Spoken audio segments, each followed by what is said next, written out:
Y'all see the title.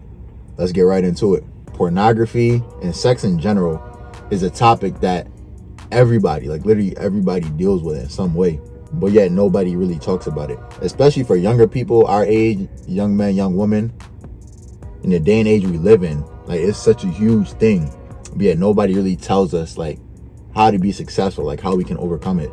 And so I just wanted to make this video, give you some key things that helped me on my journey. Starting off, I think one of the biggest things to understand is that sex is good. Now, obviously, yes, but we know that it feels good, but a lot of people think that sex is bad for you or that it's wrong. But in reality, God himself created sex. So if God created it, then it must be good and it must have a purpose behind it. So that's the big thing to realize, that sex in general is good when it's done God's way, when it's done the right way, in the right boundaries. And simply speaking, that boundary is in marriage between a man and a woman. But anything that God created to be good for our benefit, the enemy wants to come in and twist it and flip it to make it harmful to us. So something that God created as literally one of the best things that you could do in this life, the enemy has twisted it and made it something that can literally destroy your life if you let it.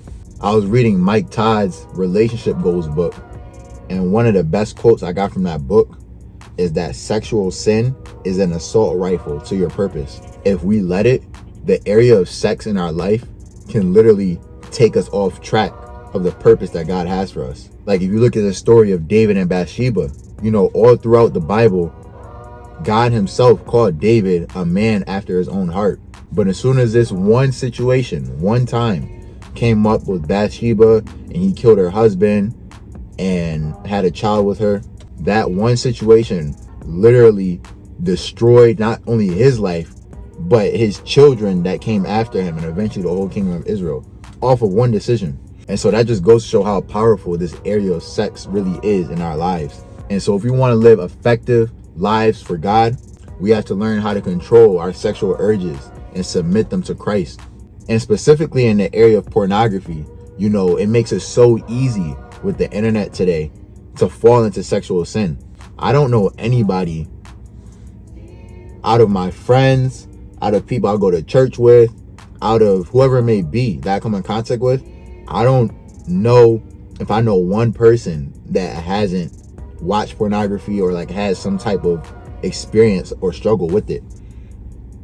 That just shows how prevalent it is in our society today. And so before I get into some keys about how to overcome pornography, I just want to let you know that don't feel like you're alone. This is something that for the most part, everybody struggles with. So it's nothing to feel ashamed about.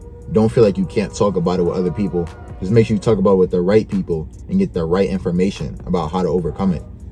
And that right information will come from God, the one who created sex. Hey, and I'll tell you this, if you're watching this video, you're probably somebody who has big dreams for their life, who has big ambitions, who knows that God has a calling and a purpose for your life, and you want God to do big things through you. I'll tell you this right now, a sexually disciplined man, a sexually disciplined woman is a dangerous man, is a dangerous woman. If you can control the area of sex in your life, you can literally control any other area in your life.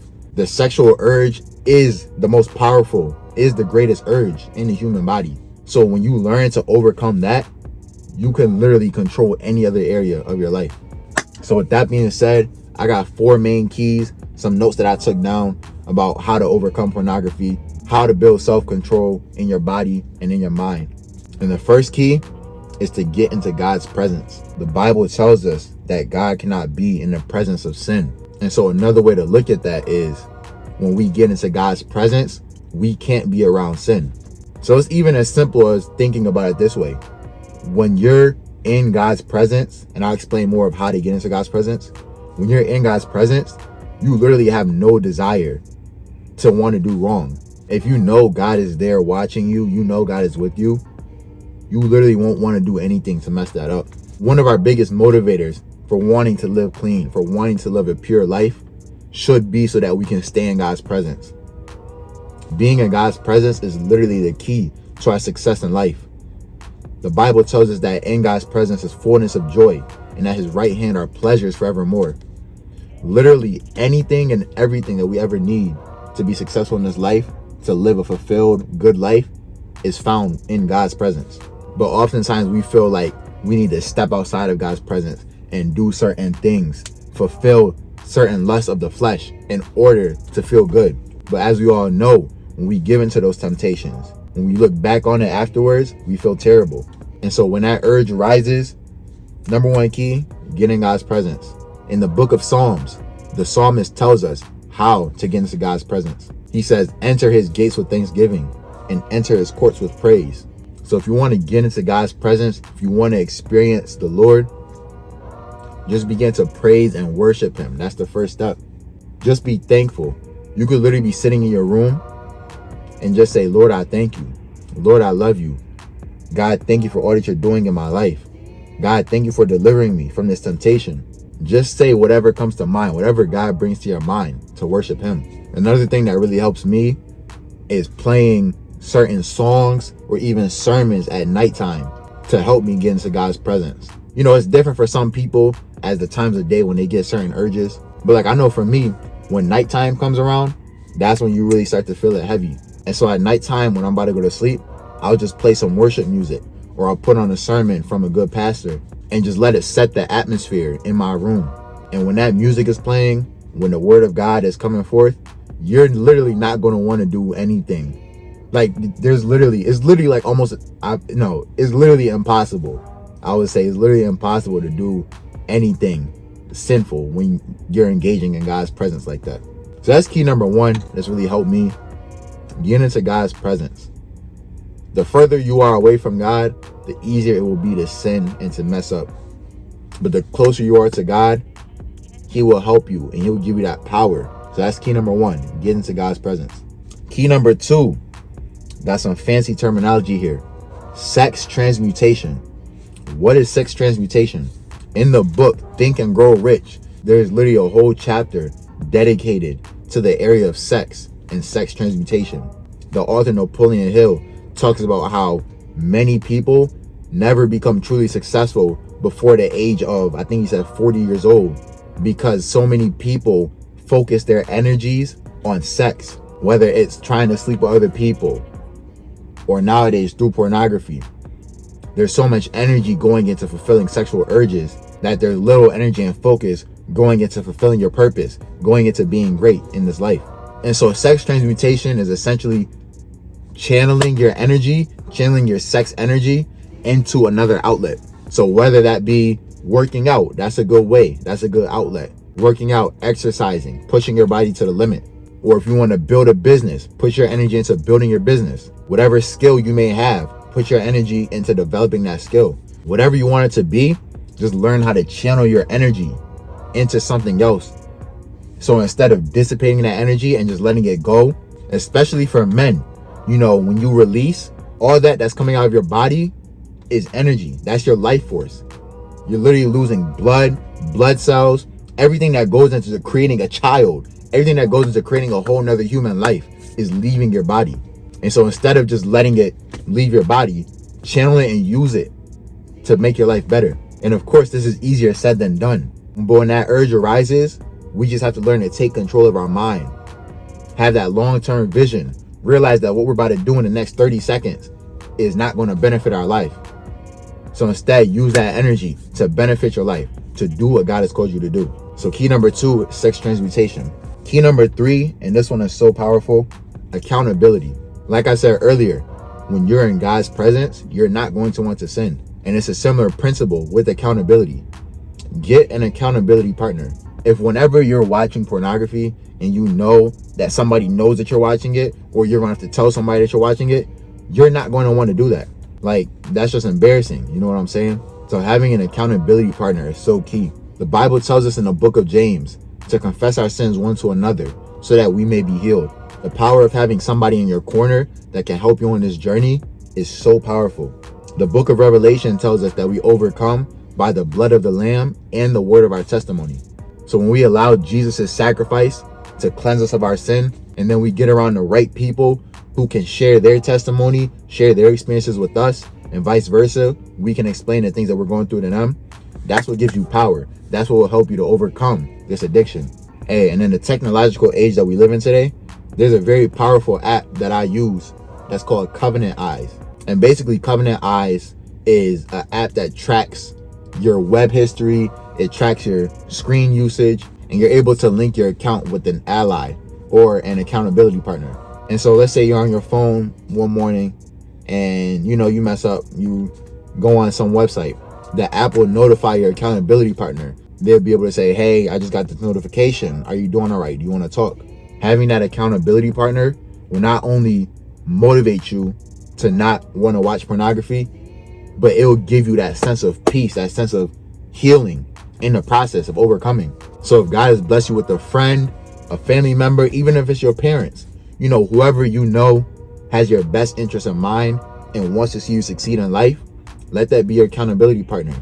Just go to them one day, just tell them the things that you're going through.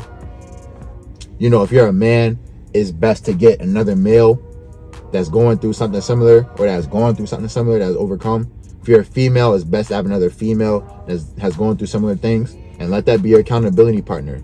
You guys will help push each other and motivate each other to live right before the Lord and to have the best life possible by not falling into sexual sin. So that's key number 3, accountability. And then key number 4, is just having good habits, having some tangible checklist items, that will help you to overcome. Sex is very environmental dependent, and it's based off of our emotions and feelings. So when that urge arises, it's usually because of the environment that we're in. 9 times out of 10, if you're sitting in a classroom, or if you're sitting in church, or if you're out with your friends, you're not just going to out of nowhere get the urge to pull out your phone and go on some website. But it's usually when we're alone by ourselves in a dark room. So it's good to establish some good parameters, some good boundaries that'll help you to stay clean. One rule that I try to have at nighttime is just simply don't bring my phone into bed. So I'll put my phone on the other side of the room, and even if that urge is there, just do my best. Like, don't get out the bed. Like, leave your phone over there. Leave your phone over there. Another thing that I know some people do is take a cold shower at night. Taking a cold shower basically shocks your body, and it will shock your mind. So it'll get you out of that emotional state. Another thing you could do is meditate. Just sit down and literally just breathe in, breathe out, and it'll kind of reset your body and reset all your hormones and energy and blood that's flowing around. Just let your body settle down and reset. I would definitely say do your research, and at the end of the day, everybody's different, so do what works best for you. But yeah, 4th key, definitely develop some good habits that'll help you to overcome pornography, and develop those good habits that will establish boundaries for you so that you won't fall into temptation. So hey, those are my 4 keys on how to overcome pornography. This is something that everybody goes through, especially as young people, and it's a day-by-day journey. In most cases, this isn't something where one day something magically happens and you're never have an urge again. God created us to have sex, and so that sexual urge is from God, if I could put it that way. So we just have to know how to manage it and save it for the right time, which would be in marriage. So it's a day-by-day journey. I had a teacher back in high school who used to be addicted to drugs, and he ended up going to rehab. He ended up becoming clean. Now he's been clean for almost 30 years, I want to say. But even over that long period of time, since he's indulged in drugs, he would tell us that it's still a day-by-day decision. He has to make that decision each and every day to not go back to the life that he used to live. He has to silence those thoughts that come up to go back to taking those drugs. And so it's the same thing with pornography. So I say don't get so caught up in trying to have a streak and saying, okay, I'm gonna go 90 days of no fap or not watching pornography. Because if you mess up, if you don't hit your streak, you're just gonna feel bad about yourself. You're gonna beat yourself up. And you're focusing on something that's temporary. You're focusing on meeting a mark or reaching a goal instead of realizing the real reason why you're doing what you're doing. And so if you focus one day at a time, the journey of 1,000 miles begins with a single step. So if you take it one day at a time, each day, you defeat it each day, you overcome the next day, you get better the next day, and you keep going, you'll wake up and it'll be 3 years later and you won't even notice, just because one day, you took it one day at a time. Hey, and last thing I'm gonna say, a godly man once told me that we shouldn't want to not sin because of the consequences that may come while they do exist. Instead, we should want to not sin because we want to live life the way that God intended it.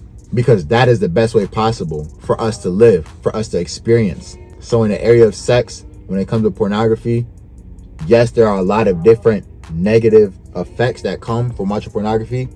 But at the end of the day, we should want to not watch pornography. We should want to live right because of the benefits that will come from having sex the right way at the right time with the right person. So hey, I hope this video helped you. Be sure to leave a like if this video helped you. Be sure to share with a friend, because like I said, everybody goes through this, especially as young people. So I'm sure that you know one, two, a few people that this video would help. Leave a comment. Let me know what type of content you guys want to see from me next. So hey, I love y'all. I'm out of here. Peace.